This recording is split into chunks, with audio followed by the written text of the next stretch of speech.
Okay, so finally, I think we are set. I mean, thanks to internet technology. Uh, you're all yours. Nandita, welcome. Hi, and I don't know if we have guests already, but I'm sorry we had a few technical glitches, and here we are. Um, on behalf of Hay House and our author Shubhrangshu Roy, I welcome you to this evening of reading, poetry, and maybe talking about the soul. Welcome all, and welcome to our poet Shubhrangshu. Thank you, Nandita, for agreeing and for hosting me on the show. I look forward to this pleasant evening and welcome all our friends on InstaLive. So I'm all yours. You can carry on.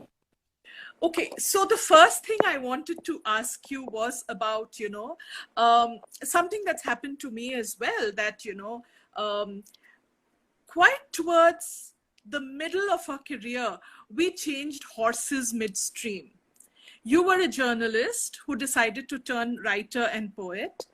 And can you tell us a little about how the journey has been and how exactly did this entire switch come about? Okay, well, I have actually been a writer all throughout. I remember the first poems that I wrote were in high school. And as it happens, you are a romantic writer, or you write on romance and romantic poetry. I wrote poems for my sweetheart at that time, but that was a long time ago. I continue to write whenever as a journalist. It's just that I've changed my platform. And I actually revisited poetry after 40 years. I've been writing on several things as a newspaper journalist. I've been writing on politics, mostly on business, on corporate sector. Did a few interesting stories on Silicon Valley of India, Bangalore, where you belong, where you come from. But I did also write several things that were off the beaten track. And then came a time, sometime around 2016, I told myself that I had enough of what I was doing as a journalist. Things were not heading, times were difficult, and the newspaper that I worked for went bankrupt. That didn't stop me from writing. And it's just that I took a back seat and reflected and said, what do I need to do? And I started traveling a lot at that time. Over the last 20 years, I had been actually going around meeting mystics. They led me to very interesting texts in Indian philosophy and spiritualism. They were not religion. So these were very ancient texts that they introduced me, and over the last 20 years, I started studying them. And out of these, I was inspired, and I kept thinking, why don't we reintroduce these texts to the modern 21st century citizens who don't have the time of knowing what these are, what the Vedas are, what the Upanishads are. This particular book, Shadows of the Fragmented Moon, it is inspired by two very little known but very significant books of Indian philosophy, and they're called Yoga Shishta and Ashtavakra Gita. And I saw a fascinating parallel universe opening up in front of me when I went through this. So my first attempt was at writing a philosophical fantasy by retelling the Upanishads to my daughter, who was actually turning into a teenager. And I said, this is the best gift that I can give her when she turns 13. And I wrote Zara's Witness. It is a modern fable which borrows heavily on the philosophy and the deep significance of the deep mysteries of the Upanishads and retells it in a very modern English idiom to a present audience. And when I did that, that book was published in 2019 by Hay House again. It did reasonably well. I asked my daughter to read it, and I named the book after her. It was called Zara's Witness, and Zara happens to be my daughter. The book wasn't about her. It was about telling her what life is all about. This is what comes to our mind every time, for every writer perhaps. We face this question of what next. As a journalist, we were always taught, from the beginning of our career, that you are as good as your last byline. Okay, but in a newspaper, you can have two bylines on the same day, or you can have a byline every day. In while writing as a writer, you don't churn out a book every day. You do it once in 3 years, 4 years, depends on the inspiration. And this time I came and I said, why not revisit poetry? And when I read these two books, Ashtavakra Gita and Yoga Vashishta, I said, let me attempt writing modern English poetry. And this is how this book happened. So here it is now in front of you. That's a fascinating journey, actually, and you did encapsulate your entire process pretty good, and I hope people have enjoyed hearing about it. My question is slightly technical because your first book is prose and the second book is verse. Do you have a preferred mode? What comes naturally to you? Need to make any switches, or does the math side, your form? Look, I would want to, and what I'm doing is a lot of experimental writing. This is not mainstream writing. I'm attempting classical literature in a very modern context. That's what I can say. And my medium of expression happens to be English. I would not dare venture write a book in Bengali, which happens to be my mother tongue, because I simply don't have that grasp and that understanding of the idioms and the complexities of that language. I won't attempt it in Hindi, which I'm pretty good at. So English is a language that I'm very comfortable with, and that's where I come from. But actually going forward, it's not that I would want to do poetry. I think I'm done with poetry. I did poetry 40 years ago. And now to sit and write 108 poems. Actually, the book contains 109 poems. It starts with a poem which says that the art of poetry is actually, poetry is deceptive and sacred speech is straight talk. So that is the contradiction. Having said that poetry is deceptive, I go on to write 108 poems, and I did that over a 10-month period. So that inspiration is over. I don't think I'm going to revisit poetry for a long time now. Zara's Witness, incidentally, many people have said it's poetic prose. It has bursts of poetry over there, and there is a certain lyricism, and there's a certain painting of scenario, of a scenic beauty with words, which was an experiment, whether you can actually do a landscape painting just with words. So when you read, you can visualize an entire situation, an entire horizon with all its colors and all the action taking place. I would actually encourage my readers to go through that book and read it. There have been various reactions to it. But interestingly, while doing this book of poems, Shadows of the Fragmented Moon, I also started, and for 4 years simultaneously I was writing, and that text is over. It is actually written in the form of a play. That's another area that I've experimented with. It's a very long 2-volume play that I have, running into almost 500,000, almost 600,000 words. And it's actually a conversation between two individuals. It's a fascinating story, but it's a very big and complex story, which goes on to, it's a dialogue between two individuals, which looks at India in the current backdrop of, in the age of Hindutva.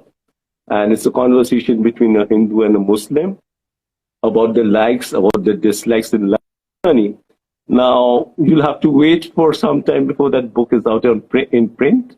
But that's the third platform I've experimented. And in actually, if you talk about 2016 and this is 2022, so in almost 6 years, I have done 4 works. One is a fantasy story. The other is a book of poems.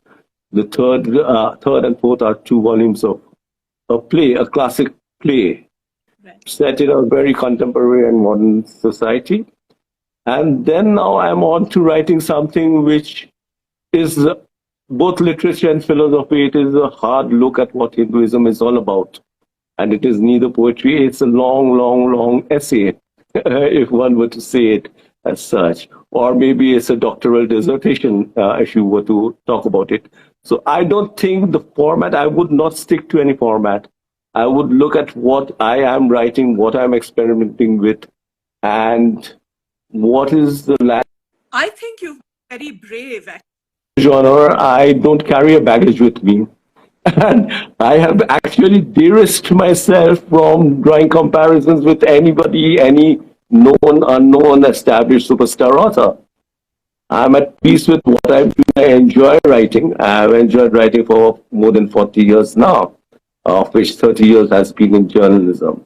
Actually, I've been a writer since I was in class 4, if I remember correctly. But the thing is, when you free your mind of all concepts and illusions, which this shadows is all about, actually, it says, how do you set your mind free?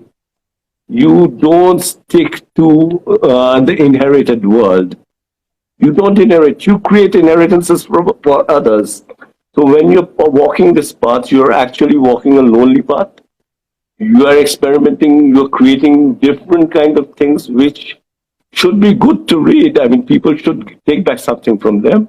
And you're constantly experimenting. Let others follow that path. So I'm actually free. And I would say it's daring, but it's a journey. It's like a wayfarer's journey where you see, you enjoy doing what you do and you do, and people end up reading them. And they do end up appreciating it. Within 1.5 months of launch, Shadows has gone for a reprint. And incidentally, writing on it, Zara's Witness has again gone for a reprint at the same time. So you can always sit back and have fun and say, yes, writing is fun. That's what it should be all about. That's beautiful. I wanted to ask you about, you did say Yeah. that it took you about 2 to 3 years to write these these verses that are part of Shadows of the Fragmented Moon. Yeah. Could you tell us a little more about the process? Did you revise your writing? Was it spontaneous? Did you look outward for inspiration? You've also used the word transcreation when you're talking Yeah. about this with respect to the original text that you have tried to hint at in your poem. So how does all of this come together in your book? Okay. I mean, I think at the very basic, we need to be inspired. And when you're going through a process of writing, you cut yourself off from the world. You are almost in a dark tunnel. I mean, that's how I look at life when I look back at what I did with these books. And the reason I call them transcreations and not translations is. And then I've gone and read the slokas. And when I read the slokas, I broke those slokas down to understand what those words mean. So I did a bit of Sanskrit reading, although I'm not a Sanskrit writing, Sanskritist myself. But much of the texts that I read were from very established authors who had already translated them. Having done that, I actually picked up those words, and I could tell you something. I mean, this is a device that I deployed on myself. Is I intoxicated myself on the meanings and the real deep secrets of those words. I went on a hallucinating journey. I was hallucinating all the time, thinking of, imagining, and redrawing the whole thing altogether. So the very essence and the core truth remains the same, but the form in which they've been expressed is totally different. So I would say it is unparalleled. If you read this book and you read Yoga Vasishta, there is not much similarity. They're two different works done in two different time frames, which are separated by thousands of years, by two different authors who had two different understanding of the world in which they were living. So that's very important to understand that. And because I did that, I call it transcreation. But going forward, I would say that nobody translates, because when an original writer writes something, for a translator to get into the mind of that person at that moment of time is very difficult. You don't know the process he was going through. You may be translating words and sentences and paragraphs and verses, but actually you may not be getting what you come out with, may not be what exactly that author meant it. So translation for me is a no-go area. I don't think translations happen. But I've explained to you what transcreation is, and that is how I did it. it has been a lonely journey. When you sit down to write, you are constantly, it's like, I mean, actually getting intoxicated on what you're doing without taking it to narcotic substances or drinks or any other mood enhancing devices, except for the words and the philosophies that you are dealing with. You immerse yourself into it and you start writing. The process of writing the poems over here, these 100, as I said, I started them in January 2019, which when I was in a way going through a very life defining phase of my life. And I came to terms, I should say. I never set out to do 108, but it happened to be 108, which is a very significant number in Indian system. And in Asian system, I would say, because it was, I mean, 108 is like sacred in China, in Japan, in Southeast Asia, all over the place. And there's a reason for that. But the thing is, I ended up with 108 poems through a period of 10 months, so from January to October 2019. That's what I did. And out of the book, I don't think I recreated anything. I revised those things, whatever I wrote. But yes, I mean, you deal with punctuation marks. You always look for a better word once you've written it. And that's the process. So it took me another 3 months to finish and hand it over to my publisher. That's how it happened. That sounds lovely, actually. See, all poetry puts a little onus on the reader, right? The reader, in prose, or say if you're reading a thriller, or even if you're reading nonfiction, you're kind of laying it there for the reader. But in poetry, the reader has to, put in a little bit of an effort. And now you've written poetry with a spiritual bent, which means that the onus on the reader is a lot more. So who is your imagined reader? And did you have constant feedback from beta readers within your circle? No, when I went, before this book came out, I really hardly ever shared this. In fact, my daughter reads my work very meticulously, and I didn't even share it with her. She read, though she's actually started reading the book now that she's got hold of a copy in the US.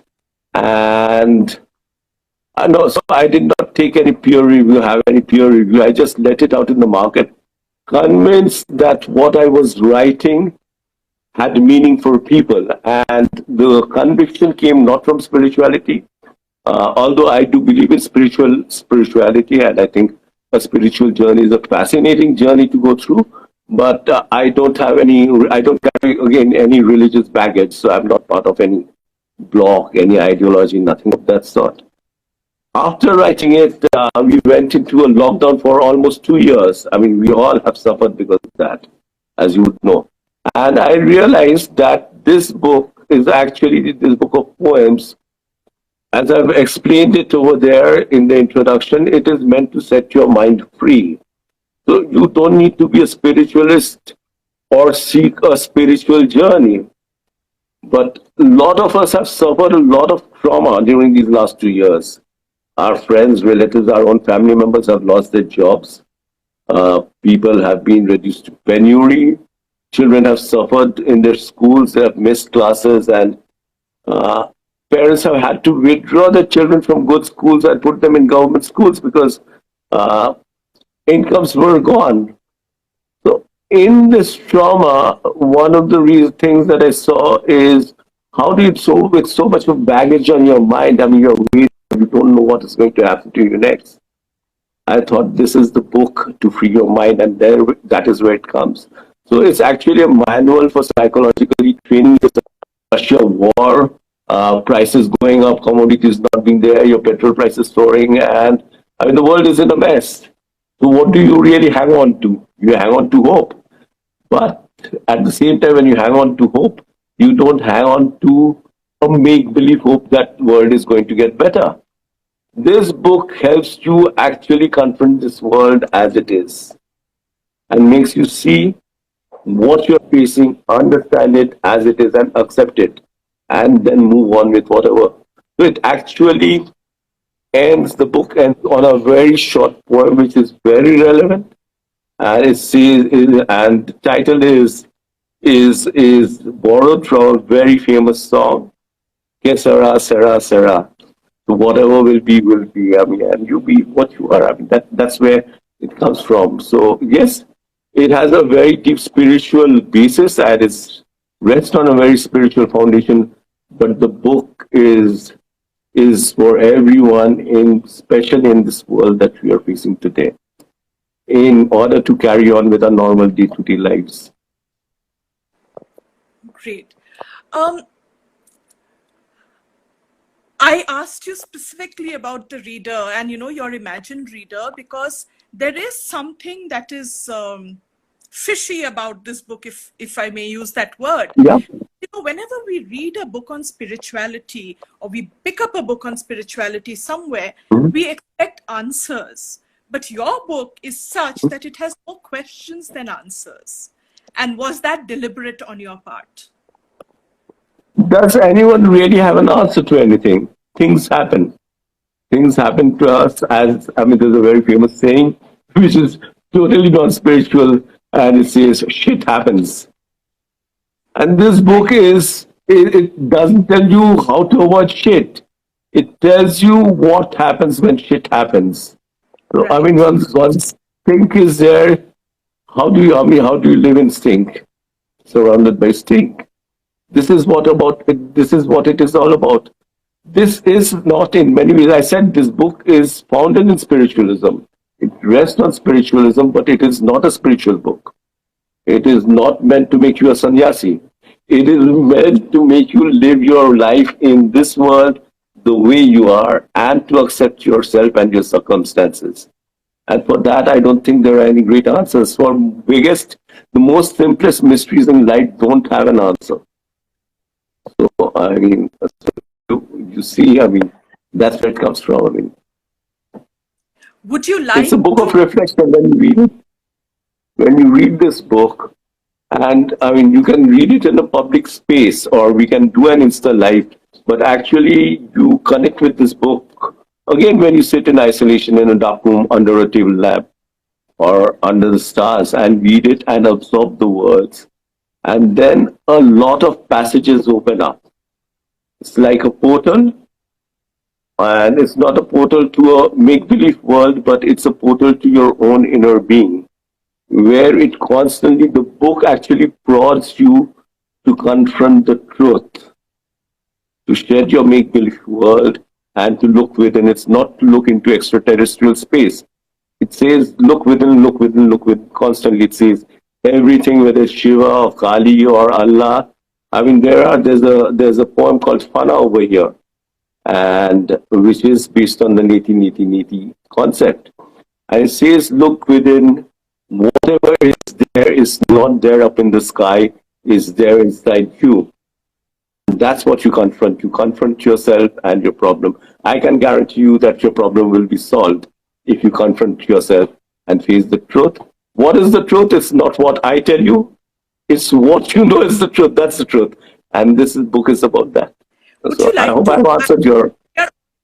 answered your question. Sorry? Yes, you have. We are almost coming towards the end of this Uh-huh. session. Would you like to Yeah. leave us with a couple of poems? Okay. Since you happen to be a writer of romantic novels and poetry, I have a poem called Love. It's quite long, and let me read it out and see whether you connect. For me, I mean, what this book says, it talks about love is. I mean, love is something. It's just a flow. It's a flow, and here the visual that I have drawn is a flow from the bottom of an endless stalk of a lotus flower. You don't know where the stalk actually starts from. In a cesspool, you often find lotuses growing in the cesspool, and they're the most beautiful flowers. You don't know where the bottom is. And it's what love is something, is the flow that rises right from the bottom and actually through the flower reaches the firmament. So let me read that to you. Love. What's love? You ask. And I say, come, let's roam this wild universe to find our way. Let's peep inside in the radiance of a million suns and the brilliance of a single moon to check what rises up the bottomless stem of the white lotus in bloom, standing erect on the firmament, petals uncurled to the points of the sky. For love's the maiden with 1,000 eyes, 1,000 ears, and nostrils, 500 tongues ahead, that sees, hears, smells, tastes, and thinks through all, loves the desire that touches each of us to seek and praise her everlasting glory in every heart. So that's what I mean. I think you are a writer of romance, and I don't know how you would read this poem, but this is what love is to me. I would want to actually add to that togetherness, this creation alive in the flicker of a wick on a moonless night when the senses soar, from the bottomless deep not knowing pleasures of burning weed of infatuation, the wicked climb the cesspool of hate, seeding malice and destruction in a jealous heart where the dark lotus of envy, sought by the black bee of endless sorrow, blooms. So this is what I have. And thank you for being there. I mean, and for seeing me. So I could go on reading endlessly from this book. But I would always say, buy this, read it, find it out, discover yourself. That's how it is. So yes, this is the book, Shadows of the Fragmented Moon. You could find it, of course, on all online stores, and you could ask a local, bookstore to actually get it for you as well.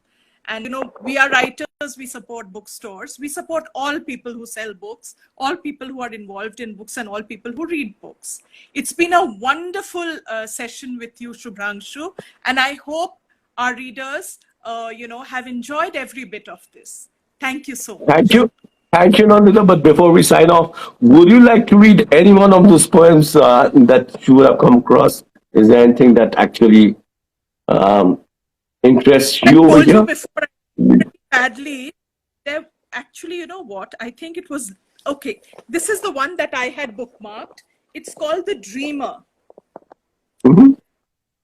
You enter a dream for the heck of it, and you know not the way to exit route.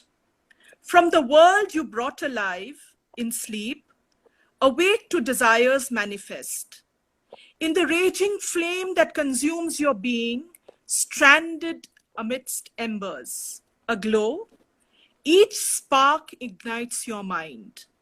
Where the forest green will grow anew, once upon a time in the future past, luring the hunter once more in the pursuit of the game you love.